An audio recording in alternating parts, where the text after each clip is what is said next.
حدث معي. لماذا لا تتكلم عن سرقة صندوق الجيش؟ أحد الأخوة دعاني دعوة ودية هكذا إلى مخيم في شمال الكويت. هذا المخيم فيه أخوة أكثر يعني أقرباء لبعض. تفاجأت ما شاء الله، الله يذكرهم بالخير وأنا أحبهم وأعزهم، لكن ما شاء الله مشحونين بالشبه. انتوا هذا يقول وهذا يقول وهذا يقول، وأنا أرد عليهم. فمما قالوا لي: أنت ليش لا تتكلم عن مثلا صندوق الجيش؟ قلت: إيش صندوق الجيش هذا؟ قال: هذه سرقة كبيرة. قلت: طيب هذه السرقة كبيرة أنا ما أعلم عنها. معقول ما تعلم؟ والله ما أعلم. هذا كلام متداول أن صندوق الجيش قد سرق. أنا لست خفيفا، كل ما سمعت والله في سرقة تكلمت وأنا ما عندي دليل. والله لا أملك دليلا واحدا ولا بينة واحدة على أن صندوق الجيش سرق أو لم يسرق، من سرقه، كم سرق، ما عندي. لكن العتب على من يعلم. إذا كان عندك دليل أن هذا الصندوق قد نهب وقد سرق والذي سرقه فلان وبالأدلة، اذهب واشتك عليه، اذهب إلى النيابة، إلى المحكمة، إلى أي جهة. لكن كلام يتداول هكذا أنا أروح أتكلم فيه، لست خفيفا.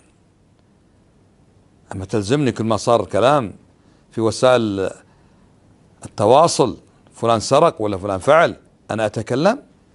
كلا، لا أفعل ذلك، بل سيحاسبني الله عز وجل لو قلت أن صندوق الجيش قد نهب، قد سرق، فلان اللي سرقه. إيش دليلي؟ ماذا أقول لربي لو سألني الله بين يديه يوم القيامة؟ هذا لا أسعى إليه، وأنصح كل مسلم أن يحفظ لسانه. اللي عنده بينة أن فلان سرق فليذهب هو يرفع قضية، يرفع شكوى، يذهب إلى الأبواب، يذهب إلى الأماكن المتخصصة ويبلغ عنه.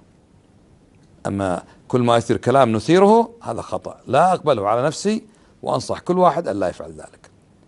ولهذا يعني هذه الأيام تكلم عن واحد اسمه كأنه فؤاد فيومي أو نحو الاسم هذا. أنا ما أعرف من فؤاد هذا ولا أعرف إيش موضوعه.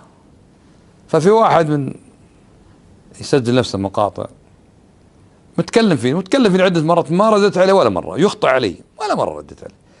بس لفت نظري: وينك يا سالم الطويل؟ ما تكلم عن فؤاد بيومي. عرفني فؤاد بيومي ولا ما تدري؟ والله ما أدري. صح، ترى ما أدري. أسمع في واحد مش عارف وزارة الإعلام مش عارف أسمع، لكن عندي بينة أن فلان فؤاد بيومي أو غيره قد سرق وقد نهب ما عندي.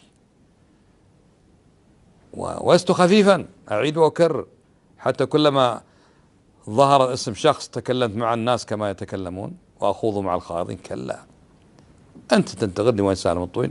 من قالك أن أنا متخصص في البلاغات عن الناس اللي تسرق حتى أروح أبلغ عنه؟ أنت إذا كنت في وزارة الإعلام ولا في مكان وجدت هذه السرقات أو التجاوزات، اذهب واشتك.